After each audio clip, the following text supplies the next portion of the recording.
राष्ट्रीय हस्तकरघा दिवस। भारत की बुनाई इतिहास, स्वदेशी की कहानी।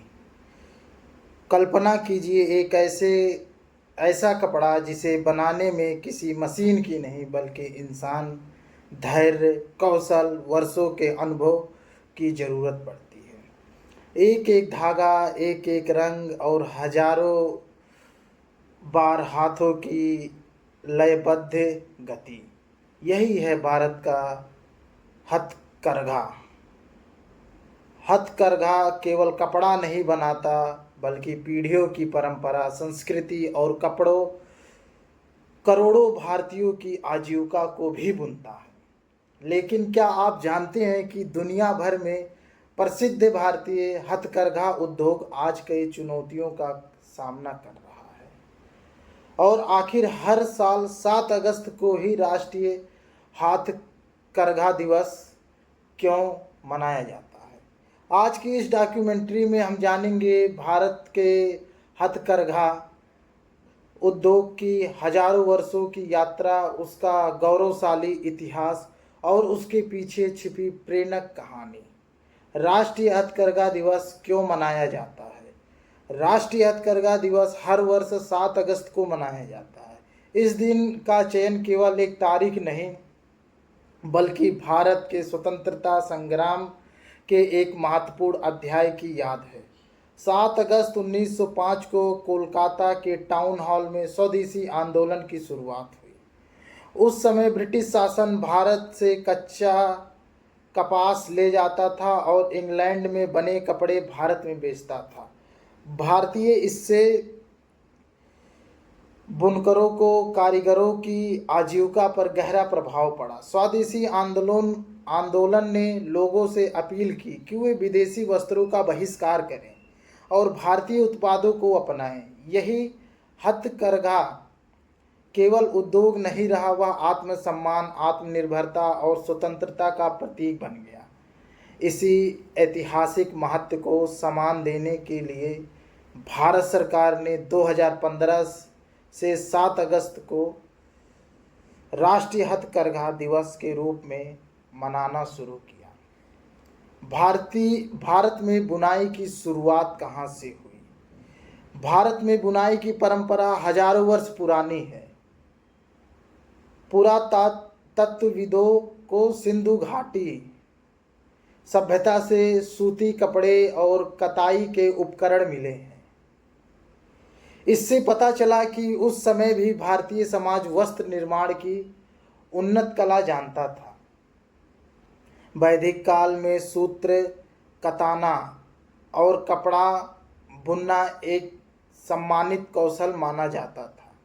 मौर्य और गुप्त काल में भारतीय वस्त्रों का व्यापार दूर दूर तक होता था।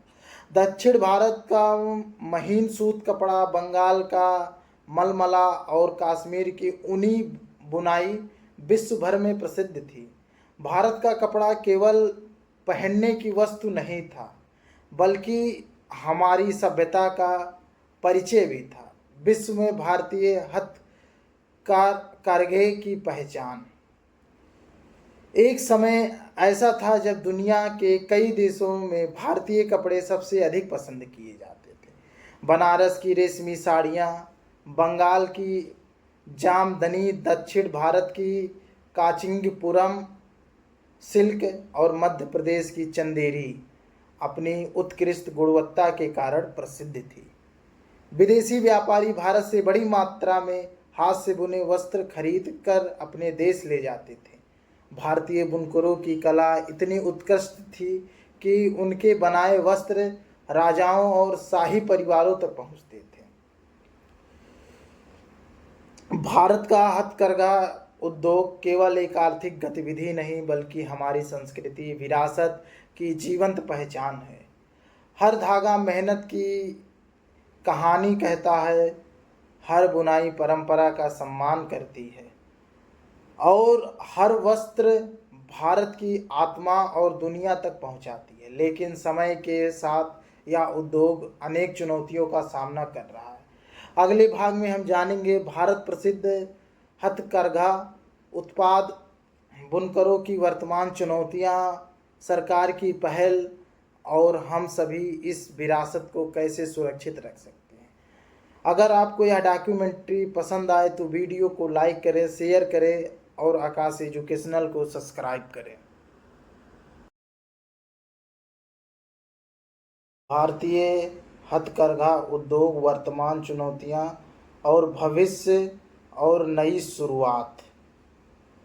पिछले पिछले भाग में हमने जाना कि भारत का हथकरघा उद्योग हजारों वर्षों पुराना है। यह केवल कपड़ा बनाने की कला नहीं बल्कि हमारी संस्कृति, स्वाभिमान और स्वतंत्रता संग्राम से जुड़ी एक अमूल विरासत है। लेकिन आज जब मशीनें तेजी से उत्पाद कर रही हैं, तो क्या हाथ से बुने कपड़ों की दुनिया पहले जैसे सुरक्षित है? क्या हमारे बुनकर सम्मानजनक जीवन जी पा रहे हैं? और हम इस विरासत को बचाने के लिए क्या कर रहे हैं? आइए इन सवालों के जवाब तलाशते हैं।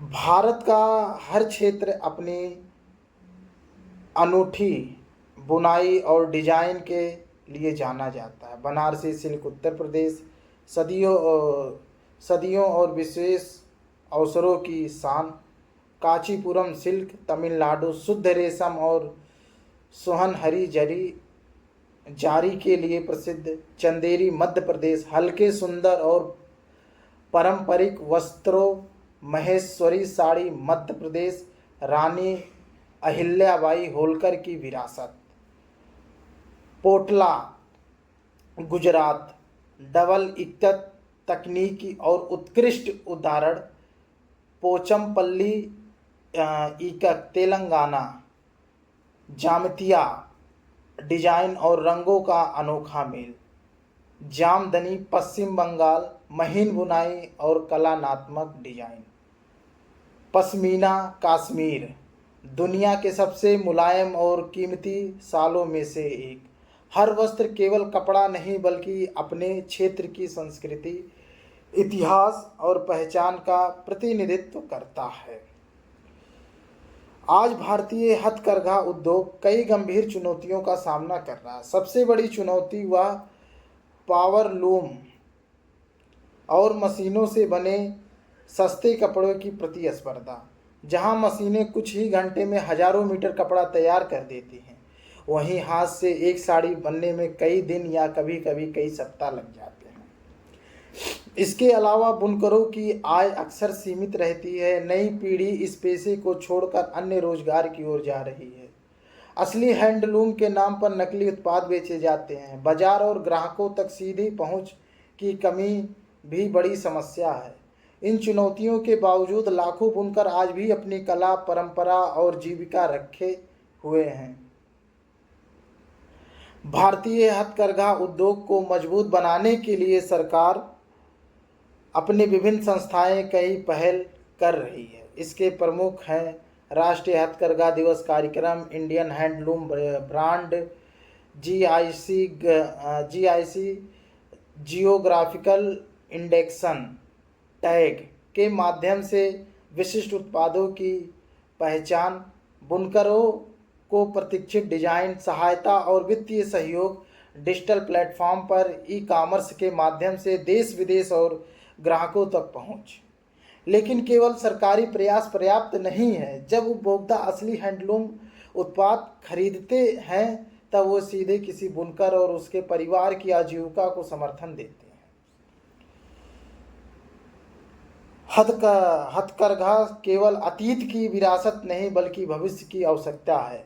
आज पूरी दुनिया टिकाऊ, पर्यावरण अनुकूल और हस्तनिर्मित उत्पादों की ओर बढ़ रही है। भारतीय हैंडलूम हम बदलाव का महत्वपूर्ण हिस्सा बन सकता है यदि हम स्थानीय बुनकरों से खरीद करें, असली हैंडलूम पहचानें, भारतीय हस्तशिल्प को बढ़ावा दें और अपनी परंपराओं पर गर्व करें, तो हम इस विरासत को आने वाली पीढ़ियों तक सुरक्षित पहुंचा सकते हैं। हर हाथ से बुना वस्त्र हमें यह याद दिलाता है कि भारत की असली ताकत उसकी संस्कृति, उसके कारीगरों और उसकी मेहनत कश जनता में है। राष्ट्रीय हथकरघा दिवस केवल एक उत्सव नहीं बल्कि उन लाखों बुनकरों के प्रति सम्मान का दिन है जिसके हाथ भारत की संस्कृति को हर दिन नए धागों में बुनते हैं। अगर आपको यह डॉक्यूमेंट्री ज्ञानवर्धक लगी तो इसे अधिक से अधिक लोगों तक साझा करें ताकि भारतीय हथकरघा और हमारे बुनकरों की कहानी हर घर तक पहुँचे। आकाश एजुकेशनल को सब्सक्राइब करें। ऐसे ही तथ्यपूर्ण शोध आधारित डॉक्यूमेंट्री देखने के लिए जुड़े रहें। धन्यवाद।